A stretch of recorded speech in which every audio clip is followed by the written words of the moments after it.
একটু সহজ আলাপ করি, জটিল কিছু না, খুব সহজ আলাপ। ধরুন আপনার 1 বিঘা জমি আছে, আপনি সেই জমিতে প্রচুর ফসল বা প্রচুর সবজি আপনার লাগবে। আপনি সবজি চাষ করেছেন, হোক যেটা যে কোনো সবজি, কিন্তু খুব দ্রুততম সময়ের মধ্যে প্রচুর সবজি আপনার দরকার। সেই সবজি আপনি বাজারে বিক্রি করবেন, নিজে খাবেন, পরিবার সহ খাবেন। তো এই সব কিছুর জন্য আপনার প্রচুর সবজি লাগবে। আপনি কি করবেন তখন? তখন আপনি যেটা করবেন, ওই জমিতে প্রচুর পরিমাণে সার দিবেন। সে রাসায়নিক সার হোক কিংবা অন্য সার হোক, প্রচুর সার দিতে হবে। প্রচুর সার দিয়ে আপনি যত দ্রুত সম্ভব অনেক বেশি ফসল আপনি ঘরে তুলবেন। কারণ আপনার অনেক বেশি ফসল দরকার, জমির যা হয় হোক, জমি নষ্ট হয় হোক, কিন্তু আমার ফসল লাগবে। ইসলাম নামক যে সন্ত্রাসবাদ, যেটা মোহাম্মদ প্রতিষ্ঠা করে গেছিল, এই সন্ত্রাসবাদেরও কিছু ফসল আছে। সেই ফসলের নাম হচ্ছে, বলবো? একটু অনুমান করে দেখুন তো ফসলটা কি। একটু আমি 3 সেকেন্ডের একটা বিরতি নিলাম। সেই ফসলের নাম হচ্ছে মানুষ। মানুষ নামের এই ফসল ইসলামে উৎপাদন করতে হবে অনেক বেশি, কারণ ইসলাম মানে কাটাকাটি। মানুষ কাটতে হবে তাদের। কখনো মানুষের হাত কাটতে হয়, কখনো মানুষের চোখ তুলতে হয়, কখনো মানুষের পা কাটতে হয়, কখনো মানুষটাকেই ধরে কেটে ফেলতে হয়। এখন এই যে মানুষ এত কাটাকাটি করতে হবে, তাহলে লাগবেটা কি? আপনি কি চাষ করবেন? উত্তর সহজ, মানুষ চাষ করতে হবে। মানুষ চাষ হয় কোথায়? সেটারও উত্তর সহজ, কোরআনেই আছে। নিসা উকুম হারসুল্লাকুম ফাতু হারসাকুম আন্না শিতুম। নারী জাতি সৃষ্টি করা হয়েছে, নারীরা হচ্ছে শস্য ক্ষেত্র, সেখানে মানুষ চাষ হয়। মানুষ চাষের জমি ওটা। হারসুল্লাকুম শস্য ক্ষেত্র, যেখানে মানুষ নামক শস্য চাষ হয়। বলা হচ্ছে তোমরা যেরকম ইচ্ছা, যেভাবে মন চায় সেইভাবে ওই শস্য ক্ষেত্রের কাছে যাও। আমাদের সারা, শুধু বাংলাদেশে না, সারা পৃথিবীর হুজুররাই বলে থাকেন যে জন্ম নিয়ন্ত্রণ করা ইসলামে হারাম। রিয়েলি কথা সত্য। ইসলামে জন্ম নিয়ন্ত্রণ করায় উৎসাহ দেওয়া হয়নি, বরং বেশি বেশি বাচ্চা নিতে উৎসাহ দেওয়া হয়েছে। ইসলামের প্রতিষ্ঠাতা মুহাম্মদই বলেছেন, তাজাওয়াজুল ওয়াদুদ আল ওয়ালুদ ফাইন্নী মুকাসিরুন বিকুমুল উমাম। তোমরা অধিক সন্তান দানকারিনী এবং হচ্ছে আদরণীয়, মানে কি বলে, সোহাগী স্ত্রীদেরকে বিয়ে করো, কেননা আমি অধিক উম্মত নিয়ে গর্ব করব। মানে আমার উম্মত সংখ্যা বেশি দরকার। আসলে উম্মত সংখ্যা বেশি না হলে উম্মতরা কাটাকাটি কোপাকুপি করবে কেমনে? আজকে ধরুন পাকিস্তানে যদি জনসংখ্যা কম হতো, তাহলে যেভাবে 2 দিন পর পর, 4 দিন পর পর বা কিছুদিন পর পর এখানে ওখানে হামলা করে মানুষ মারা যাচ্ছে, এই জনসংখ্যাই তো প্রায় শূন্য হয়ে যেত। কিন্তু যেহেতু পাকিস্তানিরা বাচ্চা বেশি বেশি হারে প্রজনন করছে, বাচ্চা জন্ম দিচ্ছে বেশি, তার মানে বেশি জন্ম দিচ্ছে, বেশি মারছে, মুসলমান মুসলমানকে হত্যা করছে, যত বেশি জন্ম তত বেশি মরা। তার মানে শস্য উৎপাদনও হচ্ছে ভালো, আবার শস্য কাটাও হচ্ছে ভালো। যদিও দুঃখের কথা, কিন্তু আসলে মাঝে মাঝে আফসোস হয়, মাঝে মাঝে অবাক হই, কখনো কখনো মানুষের বোকামি দেখে হাসি আসে, কিন্তু হাসিটা আবার নিমেষেই উড়ে যায়। যাই হোক, এই যে ইসলামে মানুষ নামক শস্য উৎপাদন বেশি করতে বলা হয়েছে, এই বেশি করতে বলার কারণ হচ্ছে ওটাই যে এই শস্যটা আপনি কাটবেন। এবার বলবেন শস্য কাটাকাটির কথা কোথায় আছে? হ্যাঁ, কোরআন পড়েন নাই? কোরআন তো পড়তে হবে। কোরআনে কি বলা আছে? ওয়ালাকুম ফিল কিসাসি হায়াতুন ইয়া উলিল আলবাবি লাআল্লাকুম তাত্তাকুন। বলা হচ্ছে হে জ্ঞানী সম্প্রদায়, তোমাদের জন্য কিসাসের মধ্যে রয়েছে জীবন। কিসাস মানে হচ্ছে আপনার চোখের বদলে চোখ, হাতের বদলে হাত, কানের বদলে কান, এবং হত্যাকাণ্ডের বদলে হত্যাকাণ্ড। মানে আপনি কারো হাত ভেঙে দিয়েছেন, আপনারও হাত ভেঙে দেওয়া হবে। আপনি কারো গলা কেটেছেন, আপনারও গলা কেটে দেওয়া হবে। আপনি কাউকে হত্যা করেছেন, আপনার গলা কেটে দেওয়া হবে। আপনি কারো চোখ তুলে ফেলেছেন, আপনার চোখ তুলে ফেলা হবে। কাটাকাটি আর নাই, আরো আছে। আস-সারিকু ওয়াস-সারিকাতু ফাকতাউ আইদিয়াহুমা জাযাআম বিমা কাসাবা নাকালাম মিনাল্লাহ। কোরআনের আয়াত, সূরা আন-নিসা,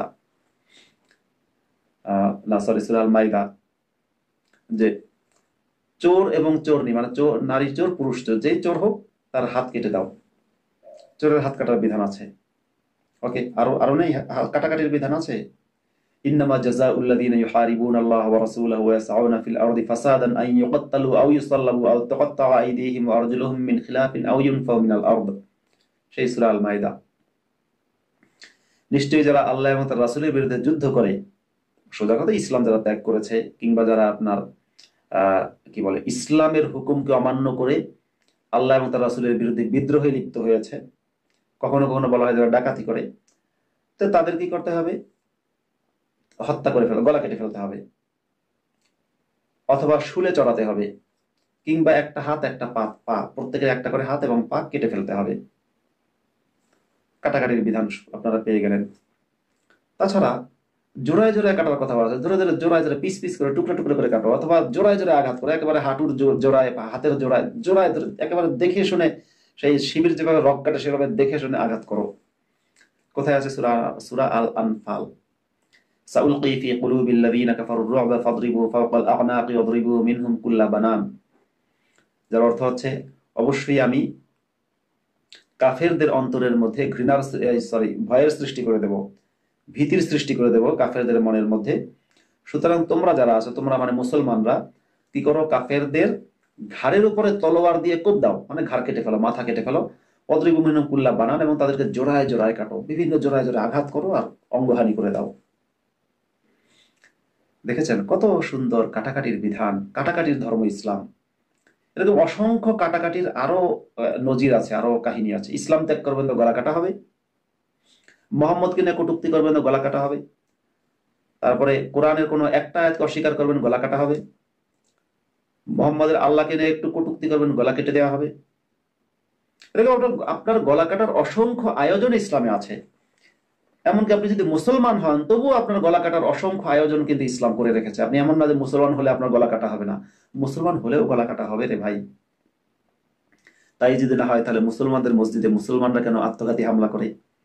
তাই যদি না হবে তাহলে মুসলমানদের হাতে মোহাম্মদের খলিফা, মোহাম্মদের সাহাবি, মোহাম্মদের জামাই, ইসলামের সবচেয়ে সম্মানিত পুরুষদের একজন ওসমানকে কেন মুসলমানরা হত্যা করলো? তাই যদি না হবে তবে মুহাম্মদের নাতিপুতিদেরকে কেন মুসলমানরা হত্যা করলো? তাই যদি না হবে তাহলে আজকে কেন সাতপন্থী জুবাইরপন্থী দুই গ্রুপ একদল আরেক দলকে হত্যা করার জন্য উন্মুখ হয়ে আছে বাংলাদেশে? পারছে না সেটা আইনের কারণে, কিন্তু উন্মুখ হয়ে আছে, হত্যা করতে চায় কেন? কারণ ইসলাম হচ্ছে কাটাকাটির ধর্ম। আর ইসলাম এজন্যই আপনাদেরকে জন্ম নিয়ন্ত্রণ হারাম করেছে। বেশি বেশি বাচ্চা উৎপাদন করবেন, উৎপাদন বাড়াবেন, ওরা কাটবে। আপনারা উৎপাদন বাড়াবেন, ওরা কাটবে। আপনি মুসলমান হলেও উৎপাদন বাড়াবেন, কারণ আপনার মুসলমান সন্তানটাকে ওরা কেটে দেবে। এই কাটাকাটির ধর্ম ইসলাম থেকে কবে পরিত্রাণ মিলবে আমরা জানি না, কিন্তু আপনারা যারা একটু একটু যাদের ঘিলু আছে, যারা একটু চিন্তা করেন, তাদের কাছে আমি রিকোয়েস্ট করব, কোরআনটাকে দয়া করে পড়ুন, অর্থ সহ তাফসীর সহ। এই কাটাকাটির ধর্মটাকে চিনে নিন, না চিনলে আপনারই বিপদ। আপনি যে বাচ্চা বেশি বেশি বানাচ্ছেন, 5টা 6টা 7টা 8টা 9টা 10টা বাচ্চা পয়দা করছেন, কার জন্য করছেন? এগুলো তো শস্য ক্ষেত্র থেকে বের করছেন আপনি, শস্য, ফসল। আপনি ফসল বের করেছেন কেন?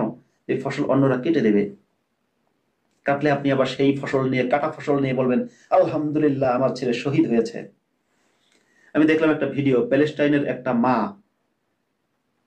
এরকম একটা ভিডিও দেখেছি, মায়ের ভিডিও দেখেছি আর একটা দেখেছি বাবার। দুই ভিডিওরই বক্তব্যের সার সংক্ষেপ বা দুই ভিডিওটা এরকমই, যে ইসরায়েলি ইহুদি মারতে গিয়ে এই একজন মায়ের এবং আর একটা হচ্ছে বাবার দৃশ্য, তাদের দুজনেরই সন্তান, তাদের দুজনেরই ছেলে ইহুদি মারতে গিয়ে ইসরায়েলি সেনাদের হাতে নিহত হয়েছে। যখন লাশ বাড়িতে আসলো তখন এই বাবা বলছে আমার ছেলে শহীদ, হ্যাঁ, এবং সে বাবা হাসছে, আমি খুশি কারণ আমার ছেলে শহীদ, আমার ছেলে বেহেশতে যাবে। মানে ব্যাপারটা হচ্ছে ওই বাবার সন্তান আরো আছে, উনি সন্তান পয়দাই করেছেন হচ্ছে শস্য, শস্য ক্ষেত্র থেকে সন্তান বের করেছেন ফসল হিসেবে, যে ফসলটা কাটা হবে, এরপরে উনি ফসলটার যে একটা বেনিফিট হচ্ছে উনি বেহেশতে যাবেন, ওই ছেলে যাবে মানে উনিও যাবেন, ওই বেহেশতে যাওয়ার একটা মাধ্যম হিসেবে উনি ফসল উৎপাদন করেছেন। কাশ্মীরেও দেখা যায় অনেক সময় জিহাদিরা যখন পুলিশের গুলিতে মারা যায় বা আর্মির সাথে বন্দুক যুদ্ধে নিহত হয়, তখন তাদের মা বাবারা বলে শহীদ হয়ে গেছে। আমি বলছি না সবার মা বাবা বলে, কিন্তু যারা, যে সমস্ত মা বাবা জঙ্গিবাদী, তারা বলে শহীদ হয়ে গেছে, খুশি হয়। তার মানে আপনি ফসল লাগিয়েছেন, ফসলটা এখন কাটা হয়ে গেছে, আপনি খুশি, আপনার ফসল কাটা হয়েছে। আফসোস লাগে, মানুষ এত বিকৃত মস্তিষ্কের হয় কি করে? মানুষকে কোন জিনিস দিয়ে এত বিকৃত মস্তিষ্কের বানানো হয়? মানুষকে একটু চিন্তা করে না? আপনাদের কাছে রিকোয়েস্ট, আপনারা একটু চিন্তা করবেন। ধন্যবাদ সবাইকে। ভিডিওটি শেয়ার করে দেবেন এবং নিজেরাও দেখবেন, অন্যদেরকেও দেখতে বলবেন। শুভকামনা। সুপ্রিয় বন্ধুরা, চলুন একটু কথা বলি মুসলমানদের ফরজ নামাজ এবং সুন্নত নামাজ সম্পর্কে। ফরজ এবং সুন্নতের মধ্যে পার্থক্য হচ্ছে, ফরজ বলা হয় মা উদিফা ইলান নাবিয়্যি সাল্লাল্লাহু আলাইহি ওয়াসাল্লাম, মুসলমানরা বলে মিন ফিআলিন আও কাওলিন আও তাকরীরিন, কিংবা শুরুতে কাওল আনতে পারেন, মিন কাওলিন আও ফিআলিন আও তাকরীরিন। অর্থাৎ নবীর দিকে যা কিছু নিসবত করা হয় বা সম্পর্ক যুক্ত করা হয় বা ইজাফাত করা হয়, যা কিছু এর মধ্যে কথা থাকতে পারে, কর্ম থাকতে পারে, কিংবা স্বীকৃতি থাকতে পারে। কোনো কোনো স্কলার বলেছেন মা দাল্লা আলাইহি শারউ মিন গায়রি ইফতিরাদিন ওয়ালা উজুবিন, শরীয়ত যেটা করার নির্দেশনা দিয়েছে এবং ওই ওয়াজিব করেনি এবং ফরজ করেনি, ওয়াজিব ফরজ করেনি, কিন্তু যেটা করার নির্দেশনা দিয়েছে সেটাকেই বলা হয় সুন্নত। এখন দৈনিক 17 রাকাত ফরজ নামাজ মুসলমানরা পড়ে 5 ওয়াক্ত। ওয়াক্ত মানে সময়, 5 ওয়াক্ত মানে 5টা সময়, 5 বার। ফজর, জোহর, আসর, মাগরিব, এশা, এই 5টা সময় বা 5টা নামাজের নাম আমরা পাই। এটা হাদিসে পাওয়া যায়, যদিও সেই হাদিসগুলো নিয়ে অনেক কথা আছে। কোরআনে পাওয়া যায় না। কোরআনে এই 5টা টাইম, ফজর, জোহর, আসর, মাগরিব, এশা, এরকম টাইম ধরে ধরে 5টা সময়ে 5 বার নামাজ পড়তে হবে এবং কখন পড়তে হবে সেটা কোরআনে নেই। তো এই 5 ওয়াক্ত নামাজের পাশাপাশি 5 ওয়াক্ত ফরজ নামাজ, যার টোটাল রাকাত সংখ্যা হচ্ছে 17 রাকাত। রাকাত মানে কি, যারা ইসলাম বা মুসলিম না, বা যারা ইসলামে খুব বেশি স্টাডি করেন না, তাদের সৌজন্যে বলছি, 5 ওয়াক্ত নামাজ মানে 5 বার 5টা সময়ে। রাকাত মানে হচ্ছে নামাজের প্রতিটা দাঁড়ানো দণ্ডায়মান অবস্থায় যে স্টেপ, সেটাকে বলে রাকাত। আমি একেবারে পারিভাষিক বলছি না, সাধারণ আপনাদের বোঝার জন্য। ধরুন আপনি আল্লাহু আকবার বলে হাত বাঁধলেন, এখানে কিন্তু আবার গল্প আছে। হানাফি মাযহাবের ইমাম আবু হানিফার অনুসারীরা হাত বাঁধে নাভির নিচে, আর যারা সালাফি তারা বাঁধে বুকের উপরে। এটা এক সমস্যা। এখন হানাফিরা বলে সালাফিদের নামাজ হয় না, সালাফিরা বলে হানাফিদের নামাজ হয় না। যাই হোক, তো নামাজে যদি না হয় সে কিসের মুসলমান? তো এই যে প্রতিবার হাত বেঁধে যে দাঁড়িয়ে থাকে, বুকে হোক বা কিংবা নাভির নিচে হোক, এটাকে বলে রাকাত। এরকম করে মোট 17 রাকাত নামাজ আছে। ফজরের ফরজ নামাজ 2 রাকাত, জোহরের ফরজ নামাজ 4 রাকাত, আসরের ফরজ নামাজ 4 রাকাত, মাগরিবের ফরজ নামাজ 3 রাকাত এবং এশার ফরজ নামাজ 4 রাকাত। তো এই মোট 17 রাকাত ফরজ নামাজ হয়ে গেল। এর পাশাপাশি আবার সুন্নত নামাজ আছে, যেমন ফজরের ফরজ নামাজের আগে 2 রাকাত সুন্নত আছে, জোহরের ফরজের আগে 2 রাকাত, ফরজের পরে 2 রাকাত। আসরে অবশ্য কোনো সুন্নত নেই, নফল পড়তে পারেন আপনি, সুন্নত না। মাগরিবেও আছে, মাগরিবের নামাজের পরে 2 রাকাত সুন্নত, এশার নামাজের পরে সুন্নতও আছে, বেতেরও আছে, বেতের আবার 3 রাকাত। তো যাই হোক, এই যে আপনার ফজর, জোহর, আসর, মাগরিব, এশার নামাজ ফরজ নামাজ, এই ফরজ নামাজের নাম কিন্তু এটা, ফরজের সাথে সুন্নত আছে। এখন ফরজ কি বলা হয়? ফরজ হচ্ছে আল্লাহ নিজে যে নামাজের হুকুম করেছেন। সমস্যা হচ্ছে আল্লাহ নিজে নামাজ হুকুম যে করেছেন, বলেছেন কোরআনে অসংখ্য আয়াত, প্রায় 82টা আয়াতে নামাজের কথা আছে, যদিও জিহাদের হুকুমের চেয়ে বেশি আছে। তা আল্লাহ নামাজের সময়ও বলেননি, রাকাতও বলেননি, ওয়াক্তের নামও বলেননি। কিছু কিছু নাম পাওয়া যায়, যেমন ফজরের কথা আছে, এশার কথা আছে, কিন্তু আপনার সরাসরি জোহরের নামাজের কথা নাই। একটা কথা আছে, মিন ক্বাবলি সালাতিল ফজর ওয়া হাইনা তাদাউনা সিয়াবাকুম মিনাজ যাহিরাতি, যাহিরা শব্দ আছে। তারপরে হচ্ছে আসরের নামাজের কথা নেই, আছে হচ্ছে সলাতুল উসতা, মাঝামাঝি নামাজ, এরকম বলা আছে। এই যে নামাজের নাম আল্লাহ উল্লেখ করেননি, তাহলে আল্লাহর হুকুম, ফরজ নামাজ যেগুলো, সেটা আল্লাহর হুকুম হয় কি করে? আল্লাহ তো স্পষ্ট করে বলেননি। এছাড়া যাই আমরা মুসলমানদের কথা অনুযায়ী, মুসলমানরা বা হুজুররা বলে বা স্কলাররা বলে বা মডারেট মুসলিমরা বলে যে সুন্নত নামাজ হচ্ছে রাসূলের নামাজ, মানে সুন্নত হচ্ছে রাসূলের অনুসরণীয়, বা রাসূল যেটা করেছেন, মোহাম্মদ যেটা করেছেন। এখানে আমার প্রশ্ন আছে, নামাজ তো আল্লাহর জন্য হবে, নামাজ রাসূলের জন্য হয় কিভাবে? তাহলে যারা সুন্নত নামাজ পড়ে তারা কি রাসূলের জন্য নামাজ পড়ে? তারা কি নামাজের সময় দাঁড়িয়ে আল্লাহু আকবার না বলে মুহাম্মাদ হু আকবার বলে? বলে না তো, মুহাম্মাদ হুয়াল আকবার বলে না। কিংবা তারা কি আল্লাহকে উদ্দেশ্য করে নামাজ পড়ে নাকি মুহাম্মদকে উদ্দেশ্য করে? তাহলে সুন্নত নামাজ যদি মুহাম্মদের সুন্নত হয়, সেটা তো সুন্নত থাকে না, সেটা তো ফরজ হয়ে যায়। এবার যদি বলেন না না এটা সুন্নত, এটা মুহাম্মদের, তাহলে তো আল্লাহকে উদ্দেশ্য করে নামাজ পড়বে কেন? আল্লাহর দিকে মুখ ফিরিয়ে নামাজ পড়বে কেন? আল্লাহকে উদ্দেশ্য করবে কেন? মুহাম্মদকে উদ্দেশ্য করবে। যদি তাই হয়, আবার যদি বলেন যে না, একটা একটা মিক্স ব্যাপার স্যাপার, অর্থাৎ আল্লাহর জন্য নামাজটা পড়া হবে কিন্তু রাসূলের সুন্নতের অনুকরণে, তাহলে সুন্নত মানে পদ্ধতি। তাহলে রাসূল ফরজ যেটা পড়েছেন সেটাও তো সুন্নত, কারণ ফরজ তো মুহাম্মদ তার নিজস্ব পদ্ধতিতে পড়েছেন। এবার বলবেন না, আল্লাহ এবং রাসূল দুজনকে সন্তুষ্ট করার জন্য, তাহলে কিন্তু কোরআনের সূরা আল ফাতিহার 5 নম্বর আয়াতটা মিথ্যা হয়ে যায়। সূরা আল ফাতিহার 5 নম্বর আয়াতে বলা হচ্ছে ইয়্যাকা না'বুদু ওয়া ইয়্যাকা নাস্তাঈন। এই সমস্যা। অর্থাৎ অর্থ কি? অর্থ হচ্ছে যে আমরা কেবল তোমারই ইবাদত করি বা তোমারই উপাসনা করি এবং তোমার কাছেই সাহায্য প্রার্থনা করি। তাহলে এটা মুহাম্মাদের আল্লাহ মুসলিমদেরকে শিখিয়ে দিয়েছে, তোমরা এটা পাঠ করো। তাহলে মুসলমানরা কেবল আল্লাহরই ইবাদত করে, আল্লাহর সাথে কাউকে শরীক করা যাবে না। কুল ইন্নামা আদউ রাব্বি ওয়ালা উশরিকু বিহি আহাদা। মুহাম্মদ নিজেও বলছেন, আমি আমার মুহাম্মদকে আল্লাহ শিখিয়ে দিচ্ছেন, তুমি বলে দাও আমি আমার রবকে, আমি আমার প্রভুকে ডাকি এবং তার সাথে কাউকে অংশীদার স্থাপন করি না। তো মুহাম্মদকেও কিন্তু আল্লাহর সাথে শিরক বা অংশীদার স্থাপন করা যাবে না, শরীক করা যাবে না বা অংশীদার স্থাপন করা যাবে না। তাহলে মুসলমানরা যে বলে তো কেবল তোমারই ইবাদত করি, সুন্নত নামাজ পড়লে তো শুধুমাত্র আল্লাহর ইবাদত হয় না, সেখানে তো মুহাম্মদের অংশীদারিত্ব চলে আসছে। এবার যদি বলেন না না, রাসূলের অংশীদারিত্ব হয় না কোনোভাবে, তাহলে ভাই আবু বকরের নামে নামাজ হতে পারে কি? ওমরের নামে নামাজ হতে পারে কি? পারে না তো। একটু ঘিলু খাটানোর দরকার তো আপনাদের। তাছাড়া এই যে 5 ওয়াক্ত নামাজে আপনারা বলেন ইয়্যাকা না'বুদু, আপনারা দাবি করে থাকেন সারা বিশ্বের কোরআন একরকম। তাফসীর ইবনে কাসির খুলুন, দেখুন সারা বিশ্বের কোরআন একরকম না। আমর ইবনে ফায়েদ নামে একজন ব্যক্তি, তিনি ইয়্যাকা পড়তেন না, তিনি পড়তেন ইয়্যাকা না'বুদু ওয়া ইয়্যাকা নাস্তাঈন। ইয়্যাকা না পড়ে ইয়্যাকা পড়তেন। তাছাড়া এই ইয়্যাকা কোন ইসলামিক স্কলাররা তারা পড়তেন আইয়াকা, ইয়্যাকা না পড়ে আইয়াকা পড়তেন। তাছাড়া কেউ কেউ ইয়্যাকা না পড়ে পড়তেন হাইয়াকা, তখন পড়তেন হাইয়াকা না'বুদু ওয়া হাইয়াকা নাস্তাঈন।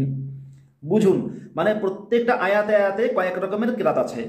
কখনো ইয়াকা, কখনো ইয়াকা, কখনো আয়াকা, আইয়াকা, কখনো হাইয়াকা বা হাইয়াকা, এরকম। এই হচ্ছে আপনাদের ইসলাম। সমস্যা হচ্ছে আপনারা পড়েন না। পড়ার খুব দরকার, কোরআন পড়ার দরকার, হাদিস পড়া দরকার। আমি আপনাদেরকে বহুদিন ধরে কোরআন এবং হাদিস অর্থসহ পড়ার উদাত্ত আহ্বান জানাচ্ছি। আশা করি আপনারা যারা মুসলিম তারা আমার আহ্বানে সাড়া দেবেন, কোরআন এবং হাদিস অর্থসহ তাফসীর সহ পড়বেন। ধন্যবাদ সবাইকে।